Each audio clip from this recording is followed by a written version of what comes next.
He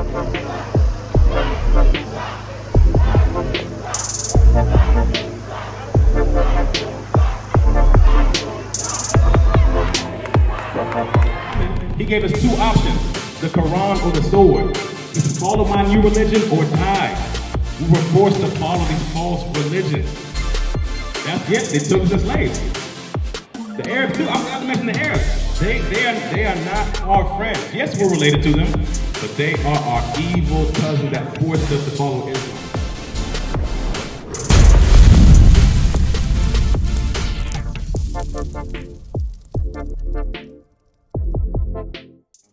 Verse 64, and the Lord shall scatter thee among all people, from the one end of the earth even unto the other. So one of the curses that says in Deuteronomy 28:64 is that we will be scattered. Scattered. What does it mean to scatter something?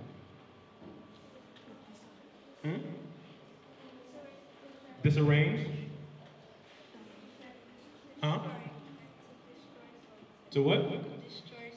Yeah, that's another term for it. Yep. Yes, destroy, separate. Yes, those are all good terms. Because we were destroyed, we were scattered, not just physically, but mentally, spiritually, emotionally. Keep reading. From the one end of the earth. We will be scattered from the one end of the earth, from the west coast. Even unto the other. Even unto the other, unto the east coast. Now, with the transatlantic, the sub-Saharan, the East Indian, the East African slave trade, we've been scattered all over the world. That's why you can go to India right now and you can find a tribe of people called the cities, the untouchables. And they are treated like the bottom of society, just like how we get treated evil in America. We get treated like the bottom, like we're poo-poo in there, because they know that they come from the children of the slave trade. So even though they live in India, they're treated as the bottom of society because they know they came from Africa. And there, in those lands, whether we got sent to India or Europe or Spain, Portugal, South America, North America, Australia, wherever we got scattered in those slaves, in the slave trade, the Caribbeans. Thou shalt serve other gods. The curse said we would serve other gods. And in the Bible, it's a lowercase g. So in the scriptures, whenever you see a lowercase g, 90% of the time it's referring to idol pagan gods. Sometimes it's referring to the men of God being gods on earth. But the majority of the time, the lowercase g is referring to pagan gods.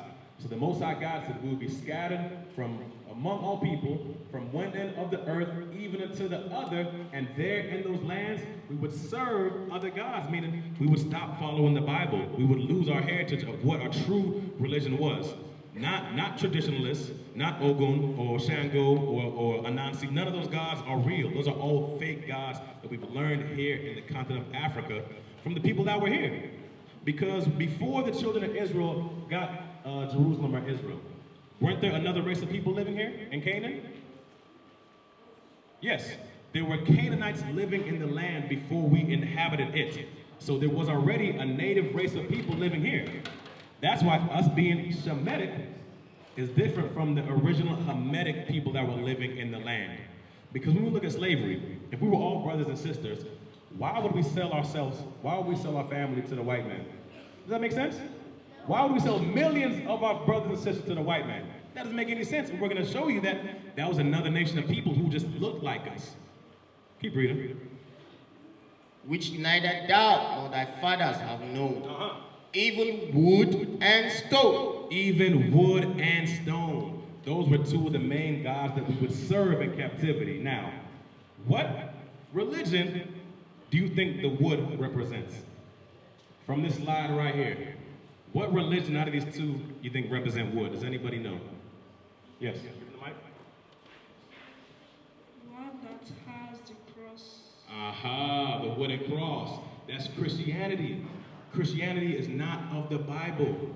Catholicism is not of the Bible. They don't follow the scriptures at all. They add in traditions of men and they break God's commandments and teach men to do so. The modern day pastors, the modern day preachers, they are just like the Pharisees of past times. Yes, Christianity is not of the Bible. Being a Christian and being in Christianity are two different things. Read that again. Which neither thou nor thy fathers have known, even wood and stone. So the wood that we would serve. Go back to the one image. It's talking about the wooden cross. The wooden cross with that fake image of Jesus, because Jesus never looked like that. And look, they got our people bowing down and kissing the feet of some white man. And this is based on a real image of a man named Caesar Borgia. So Christianity would be one of the pagan gods that we would serve. And it says, and stone, and stone, and stone. What major religion has a stone representing their religion that they go to Mecca, they march around it, they bow down to it, they pray it, they fight over kissing it? What religion is that? You know it. No, you got it? What is it? Okay. Oh, give him a chance. He might know it. Why are you giving the answer? No, let her say it. She knows what it is. What is it? Islam. Because how did we learn Christianity? How did we learn Islam? Was it by choice? Did we learn Christianity by choice? Or Islam by choice? No. We were forced to do it. We was told to either bow down to the cross, pray to that fake white image of Jesus, or die. In Islam, during the time of Muhammad, he gave us two options, the Quran or the sword. He said, follow my new religion or die. We were forced to follow these false religions. They took us as slaves. The Arabs too, I forgot to mention the Arabs. They are not our friends. Yes, we're related to them, but they are our evil cousins that forced us to follow Islam. They killed the men, they killed the children, and they would take our wives, they would take our daughters, take our sisters, and use them as breeding tools. That's what they did to your people. That's what they did to your forefathers and foremothers. Same with Christianity. Christianity, they forced it on us. They wouldn't just rape the women, they would rape the men as well too. So we got forced under rape, under murder, under torture to follow these two religions. They wanted the Bible. Jump to 68. Verse 68. And what race of people, again, just to make it clear, what race of people were forced Christianity and Islam on them to match that curse? You can say it loud. Say it. Israelites. Yes, which are us, right? Yes. Okay, you have a question? No, okay. Keep reading. Verse 68. And the Lord shall bring thee into Egypt again with ships. So now we're going to go into another curse. I have a question first. Who thinks that slave ships and us going into slavery is in the Bible? Have you ever heard that in the church? Have you ever heard your pastor talk about slave ships in the Bible? But it's in the, yes? What do you say? Tell me what he said. What do you say about slave ships in the Bible? You say yes. Hey, thou shalt not lie. That's another commandment we got to keep. That's another commandment we got to keep. We got to be careful. Read that. Verse 68. And the Lord shall bring thee. And who? The Lord. The Lord ordained these things. And the Lord shall bring thee into Egypt again with ships. So the Lord said he would bring us into Egypt again with ships. Now, it wasn't referring to the land of Egypt, because the first time we got into Egypt, we walked into there. It's talking about spiritual Egypt, meaning slavery, in Exodus 20 and 2. Because before Egypt was called Egypt, it was called Kemet. It was called Mizraim, which means to constrict, meaning house of bondage. Egypt was known for slavery at that time because they were a great nation. So let's read that to prove in the Bible that Egypt means bondage. This is the book of Exodus, chapter 20 and verse 2. I am the Lord thy God, which have brought thee out of the land of Egypt. He brought us out of the land of Egypt and destroyed the Egyptians. Out of the house of bondage. Out of the house of bondage. Now, go back to 28:68. Egypt was called the house of bondage. So now he's saying, we're going to go back into bondage, slavery again. With ships, by the way whereof I spake unto thee. Verse 68. And the Lord shall bring thee into Egypt again. He'll bring us into slavery again, but this time with ships. With ships. Do we have a chart? Look at this. Look.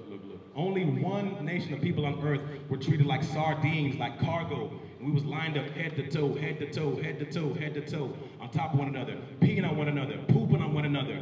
Our sisters had their periods while on the slave ships. That's how they treated us, like chattel, worse than animals. That only happened to us. Only we went on slave ships en masse all over the world.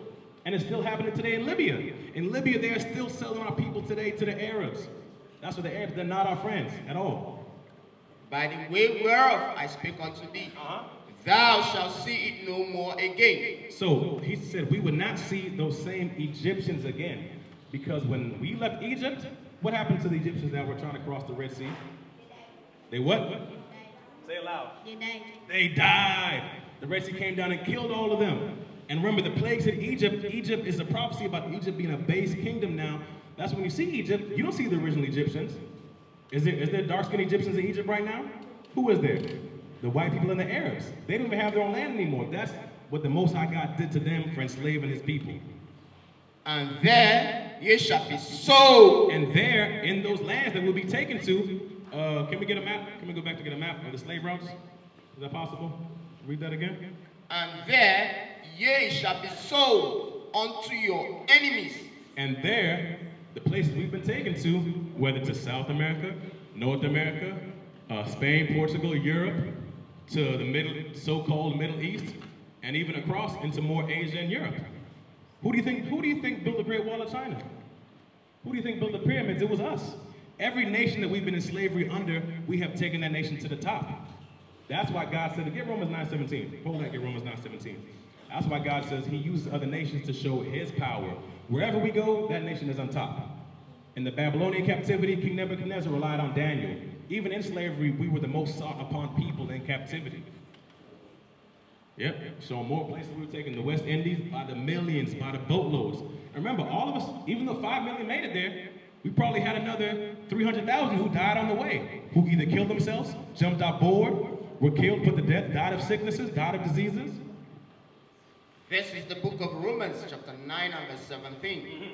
For the scripture said unto Pharaoh, even for this same purpose have I raised thee up, that I might shew my power in thee, and that my name might be declared throughout all the earth. Okay, we can get the auction blocks now. So Romans 9:17 refers to why the Most High God can raise up certain nations high and then cast them right down. Because what's happened to every superpower on the earth? They've been taken down, right? The Egyptians were taken down. The Babylonians were taken down. The Persian Medes were taken down. The Greeks were taken down. The Romans were taken down. Who's the last superpower that Christ has to come and take down before his kingdom rules? Because when Christ comes back on the earth, is he going to compete with the Americans of who's the ruler on the earth? Is Christ going to compete with them? No. So what is going to happen to them? Every nation on earth that had us in slavery, what happened to them? They were what? They were destroyed. So what do you think Christ is going to do to America and to Europe when he comes back? He's going to destroy them. Because if he has to have an everlasting kingdom, it's only going to be one ruler. There's not going to be no other nations ruling. Christ will be the one true king. Finish reading that in 28. Ye shall be sold unto your enemies, for bondmen. We shall be sold unto our enemies. So the people that sold us and the people that bought us were our enemies. That only happened to the Israelites. That only happened to us. We put in auction blocks, 250 for a Negro, arrived on a ship. That's what happened to us. We were treated like cattle, like sheep. Worse than sheep. For bondmen and bondwomen. For slave men and slave women, even the children too. And no man shall buy you. No man shall buy you, meaning no man shall save you or redeem you. So we've had many civil rights leaders. We've had Patrice Lumumba as an example. We've had great men who could try to raise our people up, but it could only be to a certain point. Because only one man can save us, which is who? In Luke 1:68, yes, only Christ can come and save us from our captivity. And Christ has come back for the captives, for the Israelites. What is a nation?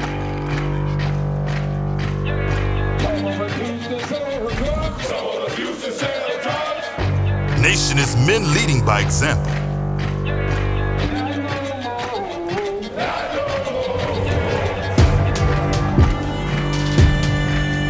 Nation is family.